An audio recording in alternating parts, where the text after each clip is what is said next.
ಇನ್ನು ಜಮೀರ್ ಅಹಮದ್ ಅವರ ವಿಚಾರ ನನಗೆ ಗೊತ್ತಿಲ್ಲ. ಬೆಂಗಳೂರಿನಲ್ಲಿ ಡಿಸಿಎಂ ಡಿಕೆ ಶಿವಕುಮಾರ್ ಅವರು ಮಾತನಾಡಿದ್ದಾರೆ. ಆ ವಿಚಾರ ಮುಖ್ಯಮಂತ್ರಿಗಳೇ ಸ್ಪಷ್ಟಪಡಿಸಬೇಕು. ನನಗೆ ಆ ವಿಚಾರ ಗೊತ್ತಿಲ್ಲ ಅಂತ ಅವರು ಮಾತನಾಡಿದ್ರು. ಅವರೇ ನೋಡಿಕೊಳ್ತಾರೆ ಅದನ್ನು. ಶಾಸಕರು ಕೂಡ ದೆಹಲಿಗೆ ಹೋಗಿದ್ದಾರೆ. ಮುಂದೇನಾಗುತ್ತೆ ಅದನ್ನು ನೋಡೋಣ ಅಂತ ಬೆಂಗಳೂರಿನಲ್ಲಿ ಡಿಸಿಎಂ ಡಿಕೆ ಶಿವಕುಮಾರ್ ಅವರು ಮಾತನಾಡಿದ್ದಾರೆ. ವರದಿ ಕೊಟ್ಟಿದ್ದಾರೆ ಸರ್, ಯಾಕಂದ್ರೆ ಅವರನ್ನು ಸಿಎಂ ಕಾರು ಮಾತನಾಡಿದ್ದಾರೆ. ಅವ್ರ ವಿರುದ್ಧನೂ ಕ್ರಮ ಆಗಬಹುದು ಅಂತ ಚರ್ಚೆಗಳು ನಡೀತಿದೆ. ನನಗೆ ಮಾಹಿತಿ ಇಲ್ಲ, ನನಗೇನು ಮಾಹಿತಿ ಇಲ್ಲ. ನಾನು ಚೆನ್ನೈಗೆ ಮೋಸ್ಟ್ಲಿ ಇವತ್ತು ಹೋಗ್ತಾ ಇದ್ದೆ ಸಾಯಂಕಾಲ.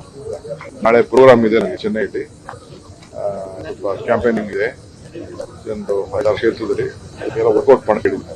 ಶಾಸಕರನ್ನು ಒಬ್ಬೊಬ್ಬರನ್ನೇ ಕರೆದು ಸಿಎಂ ಡಿಕೆ ಶಿವಕುಮಾರ್ ಅವರು ಮಾತನಾಡ್ತಾ ಇದ್ದಾರೆ ಅನ್ನೋದು ಕೂಡ ಚರ್ಚೆ ಆಗ್ತಾ ಇದೆ. ಯಾಕಂದ್ರೆ ರಾಜಕಾರಣ ಮಾಡ್ಬೇಕಾದ್ರೆ ರಾಜಕಾರಣ ಆದ್ಮೇಲೆ ನಾವೆಲ್ಲರಿಗೂ ನಮ್ಮ MLAsಗೆ ಅವ್ರಿಗೆಲ್ಲ ಮುಂದಿನ ಭವಿಷ್ಯಕ್ಕೆ ಏನೇನು ರೂಪಿಸಬೇಕು ನಾವೆಲ್ಲ ತೀರ್ಮಾನ ಮಾಡ್ಬೇಕಲ್ಲ.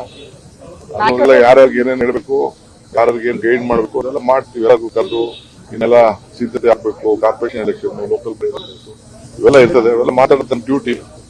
ಪಾರ್ಟಿ ಪ್ರೆಸಿಡೆಂಟ್ ಆಗಿ ನಾನು ಮಾತಾಡಿದಾಗ ಯಾರು ಮಾತಾಡ್ತಾರ ಕಳಿಸಿದ್ದೆ ಬಾಗಲಕೋಟೆಗೆ ಇದ್ದಕ್ಕೆಲ್ಲ. ಸೊ ಎಲ್ಲರಿಗೂ ಕರೆದು ಏನೇನು ಆಗಿದೆ, ಯಾವ ರೀತಿ ಎಲೆಕ್ಷನ್ ಆಗಿದೆ, ಜನರ ಅಭಿಪ್ರಾಯ ಏನಿದೆ, ನನ್ನ ಗ್ಯಾರಂಟಿ ಯಾವ ರೀತಿ ತಲುಪಿದೆ, ಇವೆಲ್ಲ ಕೂಡ ಅವರೆಲ್ಲ ನನಗೆ ವರದಿ ಕೊಡ್ತಾ ಇದ್ದಾರೆ. ಕ್ಷಣ ಕ್ಷಣದ ಸುದ್ದಿಗಳಿಗಾಗಿ ಫ್ರೀಡಂ ಟಿವಿ ಸಬ್ಸ್ಕ್ರೈಬ್ ಮಾಡಿ, ಲೈಕ್ ಮಾಡಿ ಹಾಗೂ ಫಾಲೋ ಮಾಡಿ. ಹೊಸ ಸುದ್ದಿಗಳ ನೋಟಿಫಿಕೇಶನ್ಗಾಗಿ ಬೆಲ್ ಐಕಾನ್ ಮೇಲೆ ಕ್ಲಿಕ್ ಮಾಡಿ.